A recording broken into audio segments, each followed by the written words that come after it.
Excella Education Study in USA assured scholarship. Contact 9881 hi hello నమస్తే welcome to ఐడెంట్. నేను మీ మాధురి. పిల్లలు వచ్చిన వెంటనే ఒక కంప్లైంట్ తీసుకొచ్చిన వెంటనే పేరెంట్స్ ఎలా చూడాలి, అది ఆ కంప్లైంట్ ఎక్కడి నుంచి వచ్చింది, ఎందుకు వచ్చింది, ఎలా వచ్చింది, వాళ్ళు చూసే దృక్కోణం ఎలా ఉంది, మనం ఎలా చూడాలి, అలాగే ఆ కంప్లైంట్ ఎక్కడి నుంచి వచ్చింది, ఒక స్కూల్ నుంచి వచ్చిందా, లేకపోతే ఒక ప్లే గ్రౌండ్ నుంచి వచ్చిందా, లేకపోతే డిఫరెంట్ వాళ్ళ ఎన్విరాన్మెంట్ నుంచి ఎలాంటి కంప్లైంట్ వచ్చింది, ఆ కంప్లైంట్ని వాళ్ళు ఏ ఆస్పెక్ట్లో చూడాలి, ఆ తర్వాత దానికి సొల్యూషన్ వాళ్ళకి వాళ్ళు ఎలా తెలుసుకోవాలి, ఇవన్నీ డీటెయిల్గా చెప్పడానికి మనతో పాటు ఉన్నారు సైకాలజిస్ట్ మృదులా కప్లే గారు. నమస్తే అండి. నమస్తే అండి మ్యామ్. ఇప్పుడు నేను చెప్పినట్టు పిల్లలు ఒక కంప్లైంట్ తీసుకొని రాగానే లేదా పేరెంట్స్ కొట్టడం, లేకపోతే అవతల వాళ్ళని వెళ్ళి అబ్యూస్ చేయటము, లేదంటే ఇంకొక ఒక ఫ్రెండ్లీ ఎన్విరాన్మెంట్ని, తర్వాత ఇది ఒక ప్లే గ్రౌండ్లో జరిగింది అనుకోండి, అక్కడికి వెళ్ళి మళ్ళీ ఆ పిల్లలు ఆడలేరు. అవును, అబ్యూస్ అనేది వెళ్ళేటప్పటికి అక్కడ పిల్లలు ఆడలేరు.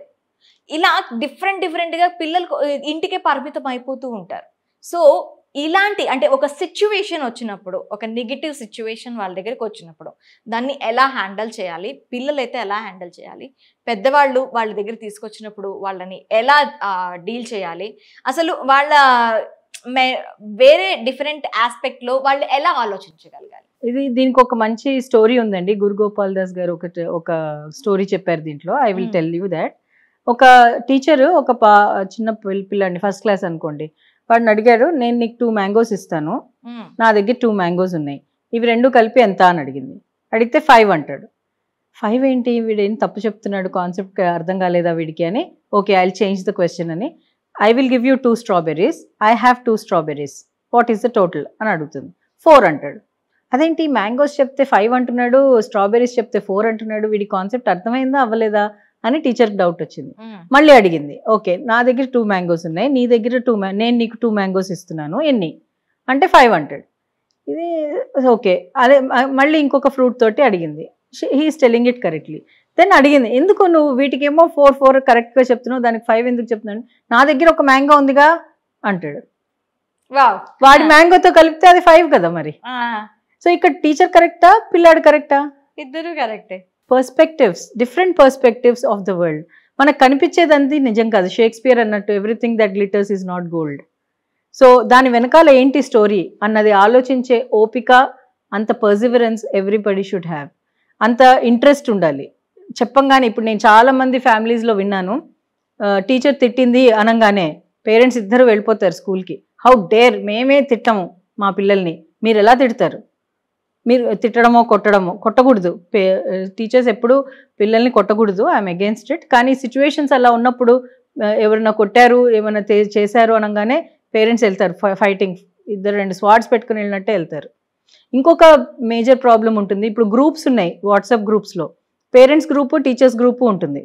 ఒక్క కమెంట్ ఆ టీచర్ గురించి చెప్తే డబా చాలా చాలా కమెంట్స్ వచ్చేసి, ఐ హ్యావ్ ఎ సిచ్యువేషన్, ఒక స్కూల్లో అయితే ఆ టీచర్ని టర్మినేట్ చేయాల్సిన పరిస్థితి వచ్చింది, ఓన్లీ బికాస్ ఈ డిస్కషన్ మూలాన, ఈ వాట్సాప్ గ్రూప్లో ఉన్న డిస్కషన్ మూలాన. ఇప్పుడు రూమర్స్ ఎలాగో అలాగా ఫామ్ అయిపోతాయండి.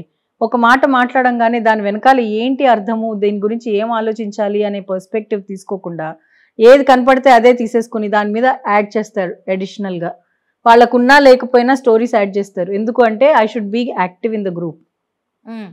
నేను కూడా ఏదో ఒకటి చెప్పాలి, అరే అందరు మాట్లాడేస్తున్నారు, నేను మాట్లాడకపోతే ఎలా, సరే ఏదో ఒకటి చెప్దానులే. అక్కడ ఆ చెప్పే వాళ్ళ భవిష్యత్తు ఎలా ఉంటుంది, వాళ్ళ పరిస్థితి ఎలా ఉంటుంది, అసలు ఆలోచనే లేదు. నేనేం చెప్తున్నాను, దానికి ఎంత రెస్పాన్సిబుల్, నేను ఎంత అకౌంటబుల్గా ఉండాలి, దాని ఆలోచన కూడా లేదు. నేను సోషల్గా ఉండాలి, ఆ క్రేజ్ ఉంది పేరెంట్స్లో చాలామందిలో. సో ఇది ఏంటి, ఎందుకు ఆ టీచర్ తిట్టింది ఈ పిల్లాడిని అనే మాట పోతుంది అక్కడ, అది ఎక్కడో వెళ్ళి ల్యాండ్ అవుతుంది. ఇది చాలా చాలా కామన్గా చూస్తున్నాం. అందుకనే టీచర్స్ కూడా భయపడుతున్నారు. పిల్లల్ని గ్రూమ్ చేయాలి అని అంటే రివార్డ్ అండ్ పనిష్మెంట్, సైకాలజిస్ట్లు ఆల్రెడీ ఫైండ్ అవుట్ చేశారు. ఇది రివార్డ్ చేయాలి, పనిష్ చేయాలి. పనిష్ ఎలా చేయాలి, చాలా మటుకు మా చిన్నప్పుడు అయితే గుంజిళ్ళు తీయించేవాళ్ళు, గోడ కుర్చీ వేయించేవాళ్ళు. ఇవి యాక్చువల్గా మంచివి, కొట్టడం తిట్టడం కంటే ఇవి మంచివి, హెల్తీ పరంగా కూడా మంచివి, డెఫినెట్ గా చాలా మంచిది. ఐ థింక్ అదొక అవేర్నెస్ టీచర్స్ కూడా తెచ్చుకోవాలి. వీళ్ళకి ఏమైనా పనిష్మెంట్ ఇవ్వాలి.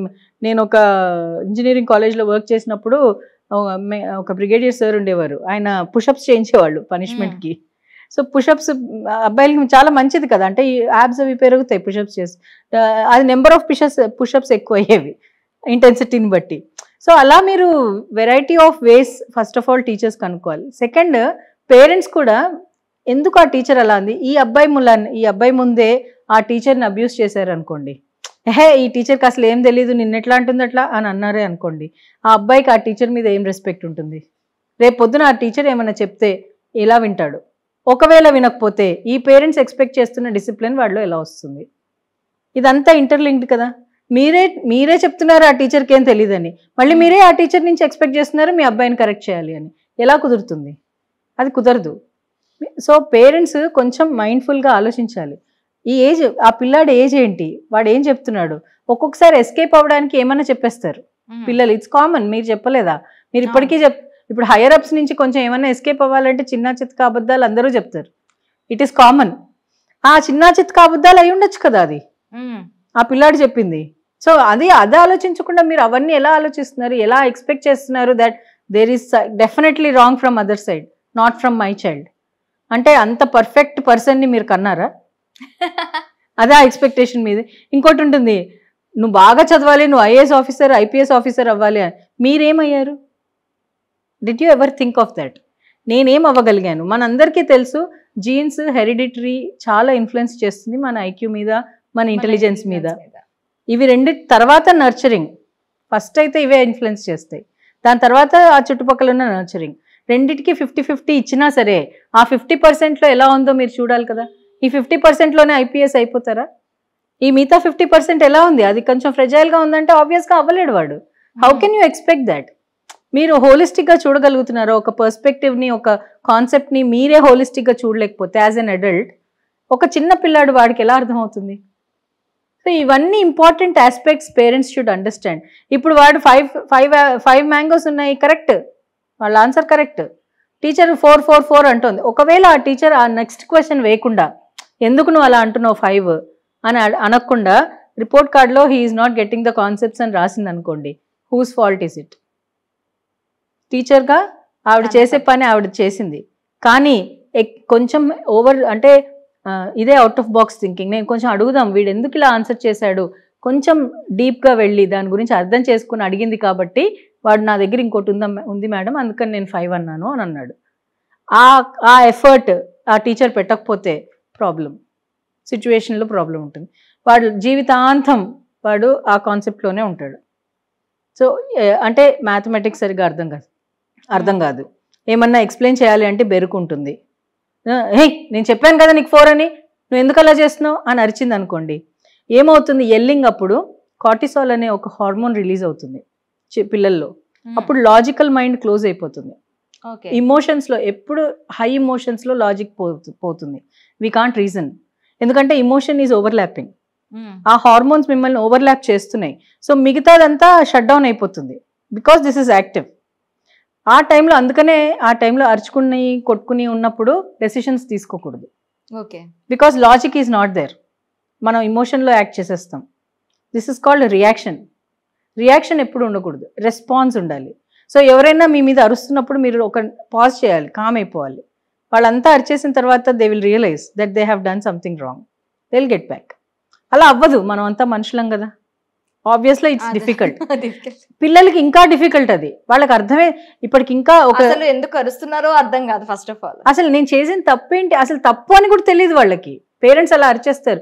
డిస్ప్లేస్మెంట్, ఎక్కడో ఏదో కోపం తీసుకొచ్చి పిల్లల మీద పడేస్తారు. వాడు ఎక్కడో కోపం నా మీద పడేశాడు డాడీ లేకపోతే మమ్మీ అని కూడా వాడికి తెలియదు. ఎందుకు అరుస్తున్నాడు, ఏం చేశానని అరుస్తున్నాడు అని అనుకుంటారు. సో ఇలా ఇన్సిడెంట్స్ ఎక్కువ అయ్యాయంటే వాళ్ళు ఏం చేస్తారు, అరిస్తేనే కరెక్ట్ కమ్యూనికేషన్ అనుకుంటాడు. సో వాళ్ళు అరవడం మొదలెడతారు. ఆ అరవడం మొదలుపెట్టి అలా అలా అలా అలా అది రీఇన్ఫోర్స్ అవుతుంది. వాళ్ళ పిల్లల మీద కూడా అదే ఇంప్రెషన్ ఉంటుంది. సో నెక్స్ట్ జనరేషన్ కాదు, మీ అరుపుతోటి నెక్స్ట్ జనరేషన్ ఆ నెక్స్ట్ జనరేషన్ని కూడా చేంజ్ చేస్తున్నారు మీరు. ఎన్ని జనరేషన్సో తెలియదు, వాడికి ఎక్కడ బ్రేక్ అవుతుందో, ఆ డొమినో బ్రేక్ అవ్వాలి కదా. బ్రేక్ అయితే వెల్ అండ్ గుడ్, బ్రేక్ అవ్వలేదు అనుకోండి ఎన్ని జనరేషన్స్ వెళ్తుందో అది తెలీదు మనకి. సో సిచ్యువేషన్, మీ రెస్పాన్సిబిలిటీ చూసారా ఎంత ఇంపార్టెంటో. అరిచేసారు అంతే అయిపోయింది. వాడు తెలుసుకోవాలి, తెలుసుకుంటాడు, కానీ వాడికి టైం ఇవ్వాలి కదా మీరు తెలుసుకోవడానికి. సో ఈ పర్టికులర్ ప్యాటర్న్ ఏదైతే పేరెంటింగ్లో ఉందో అది చేంజ్ అవ్వాలి చాలా మటుకు. ఒక డిఫరెంట్ పర్స్పెక్టివ్లో ఇప్పుడు చాలా మటుకు పేరెంటింగ్ అనే కాదు, ఎనీ రిలేషన్షిప్లో ఎవరన్నా ఏమన్నా అన్నారనుకోండి, ఫర్ ఎగ్జాంపుల్ మీరు మీ ఫ్రెండ్ తోటి చిన్న ఆర్గ్యుమెంట్ అయింది అనుకోండి, తర్వాత 2-3 సార్లు మీరు కాల్ చేశాక ఆ ఫ్రెండ్ ఫోన్ ఎత్తలేదు అనుకోండి, మీరేం ఆలోచిస్తారు? నేనైతే బేబీ బిజీగా ఉన్నారేమో అనుకుంటా. వెరీ గుడ్, అలా ఆలోచిస్తే చాలా మంచిది. కానీ చాలా మటుకు మెసేజ్ సరే మీరు బిజీగా మెసేజ్ డ్రాప్ చేశారు, ఇంకో 4-5 సార్లు ఫోన్ చేశారు, ఇంకో 4-5 మెసేజెస్ పెట్టారు, ఆ రోజు అంతా ఆవిడ ఎత్తలేదు, మీ ఫ్రెండ్ ఎత్తలేదు, నెక్స్ట్ డే ఫోన్ చేసినాక కూడా ఎత్తలేదు, మీరేమనుకుంటారు? ఏదో సంథింగ్ అప్పుడు నెగిటివ్ గా ఆ థాట్ మొదలవుతుంది. సో మీరు కొంచెం అవగాహన ఉన్నవారు కాబట్టి అంతవరకు టైం ఇచ్చారు. చాలా మంది అవగాహన లేని వాళ్ళు వెంటనే అంటే నా ఫోన్ ఎత్తట్లేదంటే ఇందాక దానికి కోపం వచ్చింది. సో అక్కడి నుంచి మొదలవుతుంది. యాక్చువల్గా మీకు చెప్పాలంటే ఒక ఎమోషనల్ ఈవెంట్ 90 సెకండ్స్ ఉంటుంది మన మైండ్లో, జస్ట్ 90 సెకండ్స్ అంటే 1.5-2 మినిట్స్ అనుకోండి, 1.5 మినిట్ పోనీ 2 మినిట్స్ అనుకుందాం. 2 మినిట్స్ మీరు కామ్ అయిపోతే ఆ ఎమోషనల్ ఈవెంట్ అయిపోయింది. కానీ మనం కామ్గా ఉన్నా సరే మైండ్లో అది నడుస్తూ ఉంటుంది. ఈ 90 ఇప్పుడు ఎవరో ఏదో మీ గురించి బ్యాడ్గా చెప్పారు, అదే నడుస్తూ ఉంటుంది మైండ్లో, అలా నడుస్తూ 90, 120, ఇంకో 2 అవర్స్, 3 అవర్స్, 4 అవర్స్, 10 అవర్స్ నడుస్తూనే ఉంటుంది. ఆ 10 అవర్స్ నడిచిన తర్వాత మీ రియాక్షన్ ఎలా ఉంటుంది? వాళ్ళ మీద వెంజెన్స్ ఉంటుంది ఖచ్చితంగా, ఆబ్వియస్లీ. 90 సెకండ్స్లో పోయే ఇమోషన్ని మీరు వెంజెన్స్ దాకా తీసుకెళ్లారు, వాళ్ళు తీసుకెళ్ళలేదు, మీరే తీసుకెళ్లారు. రిలేషన్షిప్స్ అలా బ్రేక్ అవుతాయి. అప్బ్రింగింగ్లో ఇది చాలా చాలా ఇంపార్టెంట్. నా పిల్లలు నన్ను గౌరవించట్లేదు, నేను చెప్పింది వినట్లేదు అంటే ఎందుకు వినట్లేదు, వాళ్ళు ఎందుకు స్టబర్న్గా అయ్యారంటే ఎందుకు మీరు అలాంటి ఎన్వైర్న్మెంట్ని ఇస్తున్నారు అక్కడ. స్టబర్న్గా అవ్వడానికి నేను టెంపర్ టాంట్రమ్స్ చూపించాను, నాకు వచ్చేసింది టాయ్, అయిపోయింది, నాకు తెలుసు నెక్స్ట్ టైం ఎలా రావాలో టాయ్, నేను మళ్ళీ టెంపర్ టాంట్రమ్స్ చూపిస్తాను, కింద పడి కొట్టుకున్నాను ఒకసారి, వాడు వెంటనే ఇచ్చేసాడు, గట్టిగా అరిచాను వచ్చేసింది. అంటే different ways of temper tantrums నేర్చుకుంటున్నారు, కానీ మిమ్మల్ని కన్విన్స్ చేసి తీసుకోవాలి అన్నది నేర్చుకోవట్లేదు. సో ఇక్కడ ఏంటి అవుతుంది, ఆ 90 సెకండ్స్ మీరు టెంపర్ టాంట్రమ్స్ చేస్తున్నాడు చైల్డ్, అక్కడ కింద పడి దొల్లుతున్నాడు, క్వైట్గా ఉండండి. 10 మంది ఏమనుకుంటారు, వాళ్ళు కూడా పిల్లలు ఉన్న వాళ్ళే, హెచ్చి ఏంటి ఫాదరు ఏంటి మదర్ అనుకోనియండి, మీకు తెలుసు కదా సిచ్యువేషన్ వాళ్ళకి వస్తుంది, వచ్చినా రాకపోయినా డిఫరెన్స్ పడదు. ఈ మేబీ ఇక్కడ నుంచి నేర్చుకొని వాళ్ళు కూడా ఆ అప్లికేషన్ వాళ్ళకి ఇవ్వచ్చు, వాళ్ళ పిల్లల మీద వాళ్ళు అప్లై చేయొచ్చు. డెఫినెట్ గా గుడ్ థింగ్, ఐడియల్ బిహేవియర్ అది. నెక్స్ట్ ఎంత మంది ఎక్కువ ఉంటే అంత వాళ్ళు టెంప్టైనింగ్ చేస్తారు, అంత వదిలేయాలి వాళ్ళు, అంతే. సరే ఎంతసేపు చేస్తావో చేయి. ఇప్పుడు ఒక కేసు కూడా ఉండిందండి, నార్వేలోనో ఎక్కడో అనుకుంటా, ఇలాగే టెంపర్ టాంట్రమ్స్ చేసినప్పుడు ఇండియన్ పేరెంట్స్ ఆ పిల్లల్ని కొంచెం బెదిరించారు, ఏదో గట్టిగా అరిచారు, వాళ్ళిద్దరిని అరెస్ట్ చేశారు చైల్డ్ రైట్స్ వాళ్ళు. ఈ పిల్లల్ని తీసుకొచ్చి ఫాస్టర్ కేర్లో ఉంచారు. తర్వాత ఎన్నో ఏళ్ళు నడిచింది ఆ కేసు. ఆ పిల్లలు తల్లిదండ్రులు లేకుండా ఉన్నారు అన్ని రోజులు ఫాస్టర్ కేర్లో, జస్ట్ బికాజ్ ఒక చిన్న ఇన్సిడెంట్. అంటే చైల్డ్ రైట్స్ వాళ్ళు కొన్ని విషయాలలో నాకు అర్థం కాదు. నువ్వు చైల్డ్ రైట్ అంటున్నావు, నీ రియాక్షన్ అలా ఉంటే పేరెంట్స్ని తీసుకెళ్ళి జైల్లో వేసేసావు. ఇప్పుడు ఆ పిల్లల్ని చూసేది ఫాస్టర్ కేర్ వాళ్ళు పేరెంట్స్ లాగా చూడగలుగుతారా? ఆర్ఫన్స్, పేరెంట్స్ లేని వాళ్ళు ఫాస్టర్ కేర్లో ఉన్నారంటే అది అర్థం ఉంది. ఒక చిన్న ఇన్సిడెంట్ నువ్వు అబ్యూజివ్ పేరెంట్ అని ఎలాగ లేబుల్ చేయగలుగుతావు? There is nothing else. అంటే దాని గురించి చాలా డిస్కషన్స్ అయింది, చాలా పాలసీ చేంజెస్ కూడా వచ్చాయి అనుకోండి. ఇలాంటి సిచ్యువేషన్ అయింది కాబట్టి చాలా పాలసీ చేంజెస్ వచ్చాయి, టు బి వెరీ ఫ్రాంక్. కానీ పిల్లలు పాపం చాలా వద్దు, నేను మా పేరెంట్స్ తోటి ఏమనను, ప్లీజ్ మా మమ్మీ దగ్గరికి పంపించు, మా డాడీ దగ్గర పంపించని ఆ పిల్లాడు అడిగాడు. అంత సిచ్యువేషన్కి వచ్చింది. ఎప్పుడైతే పేరెంట్ పిల్లలతోటి, పిల్లలు పేరెంట్ తోటి అప్రోచబుల్గా ఫ్రెండ్స్లా మాట్లాడుకుంటారో అప్పుడు ఈ సిచ్యువేషన్స్ తగ్గుతాయి. ఓకే, మనం గ్లోబల్ వరల్డ్ గురించి మాట్లాడుతున్నాం. ఇక్కడ ఇండియాలో ఉన్నట్టుగా బయట ఉండదు, బయట ఉన్నట్టుగా ఇండియాలో ఉండదు. మీరు అన్ని చోట్ల అలాగే బిహేవ్ చేస్తా అంటే కుదరదు. మీరు ఫంక్షన్కి వెళ్ళినప్పుడు ఫంక్షన్కి వెళ్ళేలాగా డ్రెస్అప్ అవ్వాలి, కానీ ఇంట్లో కూర్చున్న వాళ్ళలాగా డ్రెస్అప్ అవ్వకూడదు.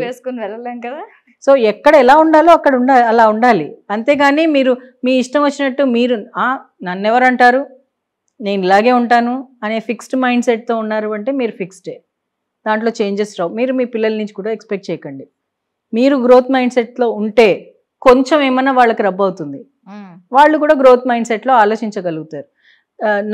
నా ఉద్దేశంలో ఒక ఆలోచన అనేది ఒక సీడ్. మీరు మంచి ఆలోచన సో చేస్తే మంచిగా వస్తుంది, అది మీరు చెడుది పెడితే చెడువే వస్తాయి. మీరు ఒక యాడ్ లో కూడా చూసాను నేను, ఆ బాబు వాళ్ళ మమ్మీ పర్స్ లోంచి 10 రూపీస్ తీసుకుంటాడు, వాళ్ళ మమ్మీ తిట్టడమో కొట్టడమో చేస్తుంది, దానికి మొత్తం ఫ్యామిలీ అంతా కూడా ఆమెకి ఎగనిస్ట్ అయిపోతారు. ఎవరి దగ్గర నుంచి తీసుకున్నాడు? నీ దగ్గర నుంచి తీసుకున్నాడు. వాడికి అంత కూడా హక్కు లేదా? వాడికి అది కూడా హక్కు లేదా? నీకెక్కడి నుంచి వచ్చాయమ్మని? మేము ఇస్తే కదా నీకు వచ్చే. అదాంటిది వాడికి తీసుకుంటే, అది తీసుకోవడం తప్పు కాదు, తీసుకునే విధానంలో తప్పు ఉంది. అది ఎందుకు ఆలోచించట్లేదు? ఇది నాట్ ఓన్లీ యాడ్ అని కాదు, యాడ్స్ అనేవి మన లైఫ్ లో ఏం జరుగుతుందో దాంట్లో వస్తాయి. ఇలాంటివి చాలా ఇన్సిడెంట్స్ చాలా చుట్టుపక్కల జరుగుతూ ఉంటాయి. అది తప్పు అని వాళ్ళ దీంట్లోని అది ఆలోచించగలిగారు కాబట్టి అది అక్కడితో స్టాప్ అయింది. లేకపోతే వాడే కరెక్ట్ అని వాడు అంటారు. అదే డామినెన్స్, మేల్ షోవినిజం, పేట్రియార్కల్ ఫ్యామిలీ. అబ్బాయిల్ని ఏమనకండి, అమ్మాయిల్ని ఇలాగే పెంచండి, అమ్మాయిల్ని ఇలాగే పెంచండి. వాళ్ళు అక్కడి నుంచి కథలు కిచెన్ తర్వాత వాళ్ళకి ఏమన్నా ఇంట్లో వాళ్ళు ఎవరైనా వస్తే అమ్మాయిలే సర్వ్ చేయాలి, అక్కడ నుంచుని వాళ్ళకి తగ్గట్టుగా బిహేవ్ చేయాలి. అది మరి రేపు పొద్దున నీకు పెళ్ళి అయితే ఎలాగా? అంతా గ్రూమింగ్ అమ్మాయిలకి ఇదే. రేపు పెళ్ళి, రేపు పెళ్ళి, రేపు పెళ్ళి. అరే పెళ్ళి కాకపోతే, ఒకవేళ పెళ్ళి బ్రేకప్ అయితే ఏంటి? ఇంకేం చెప్తున్నారు మీరు రెసిలియన్స్కి? ఇది ఆ పిల్లాడి మైండ్లో ఎలా ఉంటుంది? డిస్క్రిమినేషన్ వద్దు అని అనుకుంటే ఎలా కాకుండా ఉంటుంది? మీరు యాజ్ ఎ మదర్ మీరే చేంజ్ అవ్వకపోతే ఇంక మిగతా వాళ్ళందరూ ఎలా చేంజ్ అవుతారు? Charity begins at home, change begins at home. In fact self, not even home. మనం మారాలి, మారితేనే మనం మార్పు ఎక్స్పెక్ట్ చేయొచ్చు. మనం మారకుండా మనం రిజిడ్గా ఉండి మార్పు అంతా అయిపోవాలి, వాళ్ళు మనం చెప్పినట్టు వినాలి అంటే స్లేవ్సా? వాళ్ళు స్లేవ్స్ కాదు, స్లేవరిజం లేనే లేదు. ఓకే. సో అది ఆలోచించాలి డిఫరెంట్ పర్స్పెక్టివ్లో అన్నప్పుడు మీరు ఫస్ట్ బ్రాడెన్ చేసుకోవాలి మన థింకింగ్ని. ఒక 2 నిమిషాలు, ఆ 90 సెకండ్స్ ఆగండి. ఒక ఇన్సిడెంట్ ఎవరైనా చెప్పారా, 90 సెకండ్స్ ఆగండి, ఆగాక మాట్లాడండి. Maybe there will be some change in your approach. Maybe this time you should try that. Okay ma'am, thank you very much. Thank you అండి.